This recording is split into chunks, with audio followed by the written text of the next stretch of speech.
Shimmer tissue ഫാബ്രിക്കില് beautiful ആയിട്ടുള്ള hand work, pearls കൊണ്ട് കൊടുത്തിരിക്കുന്ന ഹാൻഡ് വർക്ക്. അതുപോലെ തന്നെ ദുപ്പട്ടയുടെ 4 സൈഡിലും കഡാന കൊണ്ട് borders with bottom and lining. 1950. 1950 ready for despatch express delivery. 100% value for money ആയിട്ടാണ്. ഇതുണ്ട് ഇത്രയും വർക്ക് തന്നെ, നല്ല ഹെവി ആയിട്ടുള്ള വർക്കാണ്.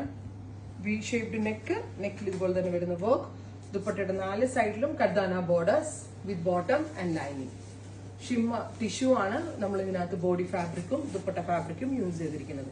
അടുത്തതൊരു pastel green, beautiful green, hand worked dupatta, hand worked top, bottom with lining. അടുത്തത് ലാവൻഡർ, ഗോർജിയസ് ആയിട്ടുള്ള ഒരു പേസ്റ്റൽ ലാവൻഡർ ടോൺ, നെക്കിൽ ഹെവി ആയിട്ടുള്ള work with dupatta, same colour തന്നെ വരുന്ന shantoon pants with lining. Finally natural beige or tussar colour, beige tone. നല്ല രസമാണ്. ഇത്രയും ഷെയ്ഡുകളാണ്. റെഡി ഫോർ ഡെസ്പാച്ച് ആണ്. ട്രൈ ചെയ്ത് നോക്കുക. Thank you.